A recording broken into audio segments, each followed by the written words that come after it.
भगवद गीता का उपदेश महाभारत युद्ध के समय कुरुक्षेत्र की भूमि पर भगवान कृष्ण ने अर्जुन को दिया था। श्रीमद् भगवद गीता एक ऐसी धार्मिक पुस्तक है जो मनुष्य का सर्वश्रेष्ठ मित्र है। व्यवहारिक दृष्टि से केवल भगवद गीता ही ऐसा ज्ञान है जिसे जानने के पश्चात आपको जीवन जीने के लिए किसी अन्य ज्ञान की आवश्यकता ही नहीं पड़ती। यदि आप यह अनुभव कर लें कि आप वास्तव में एक आत्मा हैं, शरीर तो केवल एक आवरण मात्र है, तो आप स्वयं को भगवद गीता की एक एक बात पर विश्वास करने से नहीं रोक सकते। हम सभी आत्माएं हैं जो परमात्मा के अंश हैं और यह संसार एक कारागृह है जिसमें हम अपने अपराधों के दंड भोगने के लिए जन्म लेते हैं। यह जीवन मनुष्य के लिए एक अवसर है अपने अपराधों का प्रायश्चित करने का। इस परीक्षा को उत्तीर्ण करने के लिए एकमात्र पुस्तक है भगवद गीता। इस पुस्तक में भगवान ने जीवन की जो राह दिखाई है, यदि उसका अनुसरण किया जाए तो मनुष्य जीवन और मृत्यु के चक्र से मुक्ति प्राप्त कर सकता है। परंतु कलयुग के प्रत्येक चरण पर मनुष्य जीवन निम्नतम स्तर पर जा रहा है। कलयुग में आधुनिकीकरण के प्रभाव में सनातन धर्म का महत्व, भगवान के अस्तित्व पर विश्वास और संस्कृति कहीं लुप्त हो गए हैं। यह ज्ञान मनुष्य से कोसों दूर हो गया है। कलयुग, जहाँ पापों का बोलबाला है, इंसान लोभ के लिए किसी भी सीमा तक जा सकता है। भाई अपने भाई की हत्या करने में संकोच नहीं करता। माता पिता के लिए सम्मान कहीं खोसा गया है। धन अर्जित करने की होड़ में मनुष्य अपने वास्तविक अस्तित्व को भूल गया है।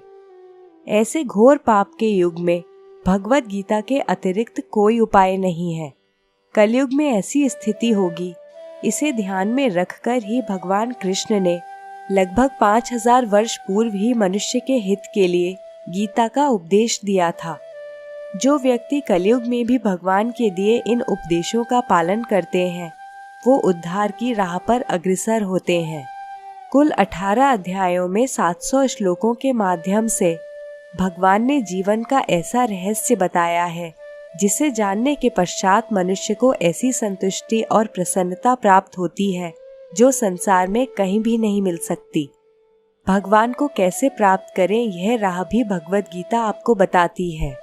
जो ज्ञान हम सबसे दूर है, उसे पुनः आपके सामने लाने के लिए इस वीडियो में हम आपको भगवद गीता का सार बताने जा रहे हैं। भगवद गीता के सभी महत्वपूर्ण तथ्य इस वीडियो में आपको बताए जाएंगे। यदि आप इस पुस्तक को ठीक से समझना चाहते हैं तो वीडियो को पूरा देखिए। आत्मा और परमात्मा का संबंध क्या है? जीवन में मनुष्य का क्या उद्देश्य है? इस संसार में मनुष्य ने क्यों जन्म लिया है? ऐसा क्या है भगवद गीता में जो मनुष्य का भगवान से योग करा देता है और जीवन एवं मृत्यु के चक्र से मुक्ति दिला देता है? आइए जानते हैं इस वीडियो के माध्यम से। भगवद गीता के अंतिम श्लोक में संजय ने कहा है कि जहाँ योगेश्वर श्री कृष्ण है और जहाँ गांडीव धनुर्धारी अर्जुन है, वहीं पर श्री, विजय, विभूति और धर्म है। महाभारत में जब भगवान कृष्ण ने अर्जुन को उसका धर्म समझाते हुए अपने ही भाइयों का वध करने के लिए कहा, तब अर्जुन किंकर्तव्य विमूढ़ हो गया और उसने युद्ध करने से मना कर दिया। उसने कहा, मैं अपने ही भाइयों को कैसे मार सकता हूँ?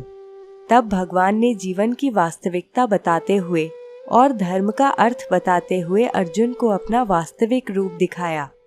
सत्य जानकर अर्जुन के ज्ञान चक्षु खुल गए और उसने भगवान कृष्ण से कहा कि हे परम योगी, मैं किस प्रकार आपका चिंतन करूं और आपको कैसे जानूं? मैं आपका स्मरण किन किन रूपों में करूं? तब भगवान कृष्ण ने अपने सबसे मुख्य वैभव युक्त रूपों का वर्णन किया। भगवान कहते हैं कि मैं समस्त जीवों के हृदय में विराजमान परमात्मा हूँ। मैं समस्त जीवों का आदि, मध्य तथा अंत हूँ। मैं आदित्यों में विष्णु, प्रकाशों में सूर्य, नक्षत्रों में चंद्र, वेदों में सामवेद, देवों में स्वर्ग का राजा इंद्र, इंद्रियों में मन तथा समस्त जीवों में जीवनी शक्ति चेतना हूँ। मैं रुद्रों में शिव, यक्षों तथा राक्षसों में संपत्ति का देवता कुबेर, वसुओं में अग्नि, पर्वतों में मेरु, पुरोहितों में बृहस्पति, सेना नायकों में कार्तिकेय और जलाशयों में समुद्र हूँ। महर्षियों में भृगु, वाणी में ओमकार, यज्ञों में कीर्तन अथवा जप, समस्त अचलों में हिमालय, देवर्षियों में नारद, गंधर्वों में चित्ररथ और सिद्ध पुरुषों में कपिल मुनि हूँ। मैं घोड़ों में उच्चैश्रवा, गजराजों में ऐरावत, मनुष्यों में राजा, हथियारों में वज्र, गायों में सुरभि, संतति उत्पत्ति के कारणों में प्रेम का देवता कामदेव और सर्पों में वासुकी हूँ।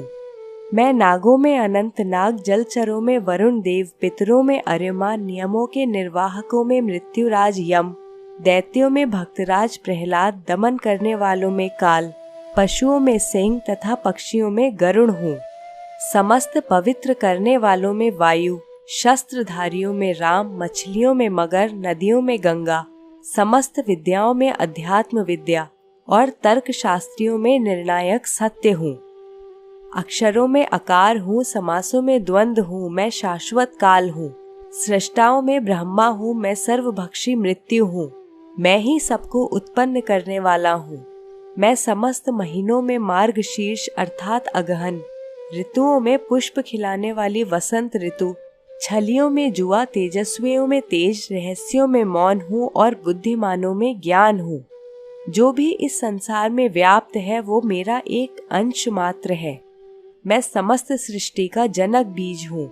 कोई भी चर या अचर प्राणी मेरे बिना नहीं रह सकता। सारा ऐश्वर्य, सौंदर्य तथा तेजस्वी सृष्टियाँ मेरे तेज के स्फुलिंग मात्र से ही उद्भूत हैं। मैं अपने केवल अंश मात्र से ही संपूर्ण ब्रह्मांड में व्याप्त होकर इसे धारण करता हूँ। प्रत्येक स्थान पर मैं ही मैं हूँ। मेरी इच्छा के बिना एक पत्ता भी नहीं हिलता। सबकी उत्पत्ति मुझसे ही होती है और अंत में सब मुझ में ही विलीन होते हैं। ऐसा सुनकर अर्जुन ने विनती करते हुए कहा कि मैं देखना चाहता हूँ कि आप इस दृश्य जगत में किस प्रकार प्रविष्ट हैं। मैं आपके विश्व रूप के दर्शन करना चाहता हूँ। तब भगवान कृष्ण ने अर्जुन को विश्व रूप देखने हेतु दिव्य नेत्र प्रदान किए। अर्जुन ने इस रूप में असंख्य मुख, असंख्य नेत्र तथा असंख्य आश्चर्यमय दृश्य देखे।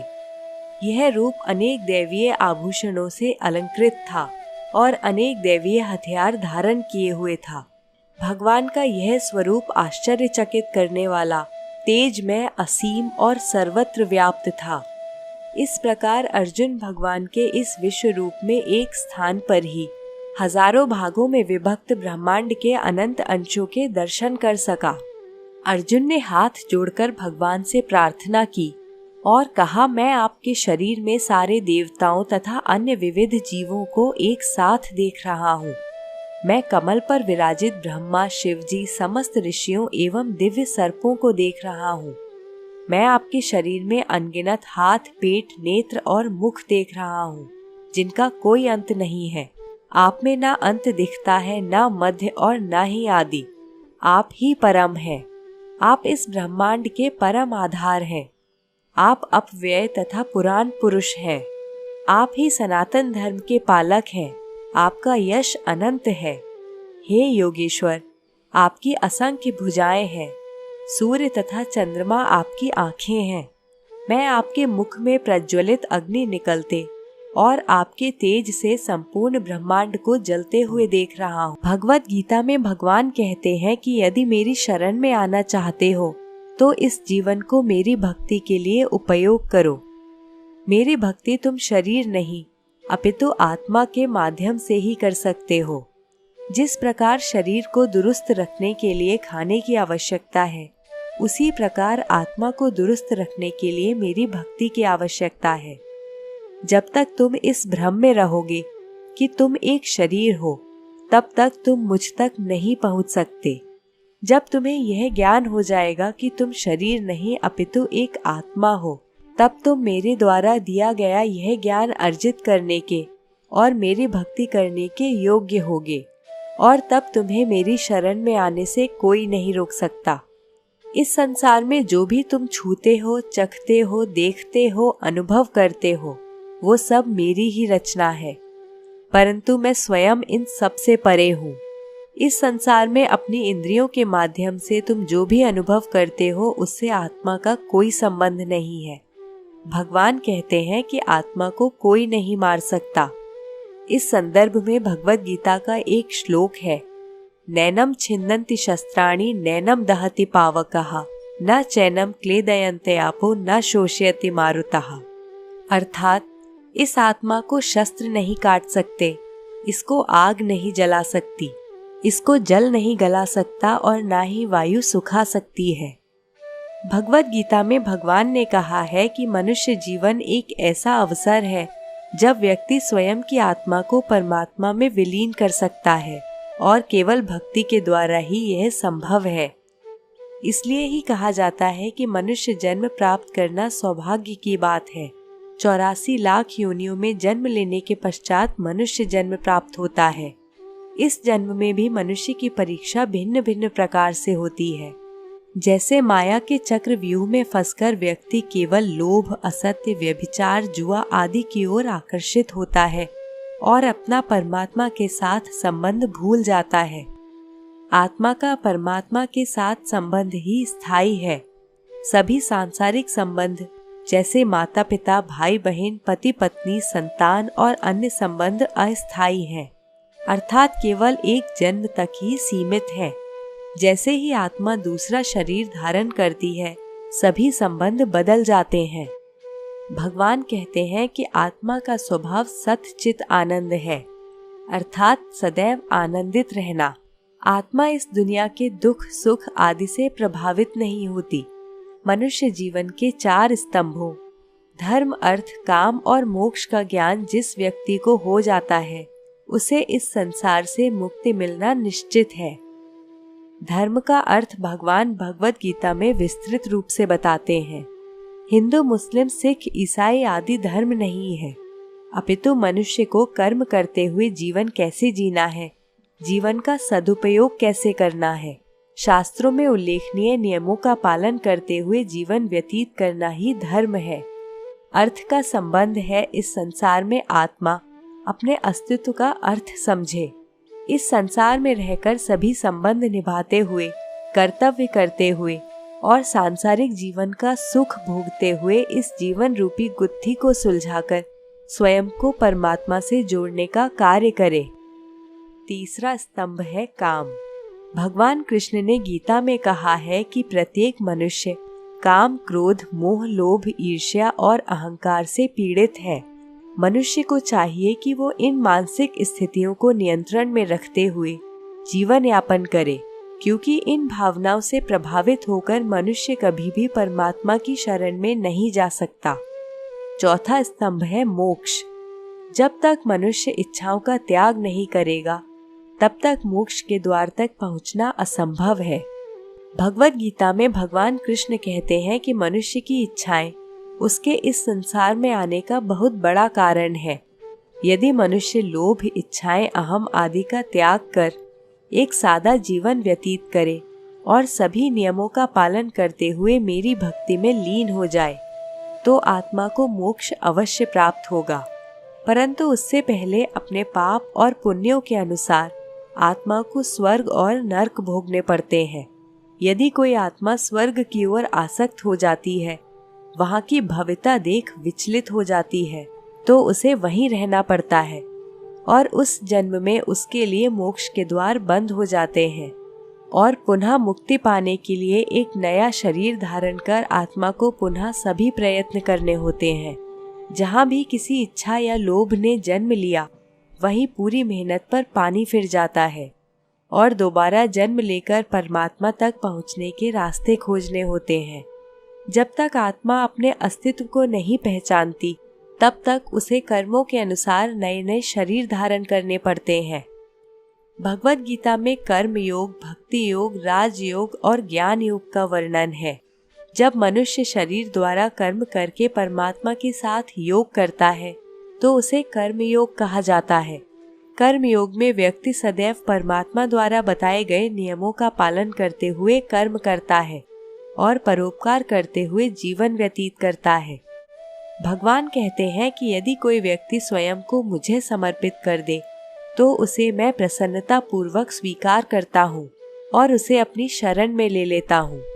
भगवान की ओर ऐसे समर्पण को भक्ति योग कहा गया है।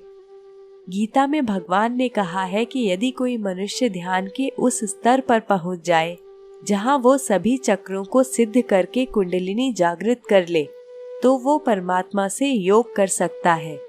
इसे राजयोग कहा गया है। जब मनुष्य को अपने अस्तित्व के विषय में जानने की जिज्ञासा होती है और वो अध्यात्म के अभ्यास के ज्ञान की प्राप्ति करता है और फिर परमात्मा के साथ योग करता है, इसे ज्ञान योग कहा जाता है। तो आइए भगवत गीता मनुष्य जीवन के जिन रहस्यों का वर्णन करती है, उनको समझकर जीवन को सार्थक बनाएं। यदि आपको भगवत गीता सार का यह विवेचन पसंद आया तो सबके साथ शेयर करें, जिससे इस संसार में उपस्थित सभी आत्माएं अपने वास्तविक रूप को समझकर परमात्मा में विलीन होने के प्रयासों में जुट जाएं और इस जीवन मृत्यु के चक्र से बाहर निकलकर सदैव ही भगवान की शरण में रहें। और यहीं पर समाप्त करेंगे हम आज की कड़ी। आपसे जल्द ही भेंट होगी एक नई जानकारी के साथ। हरे कृष्णा।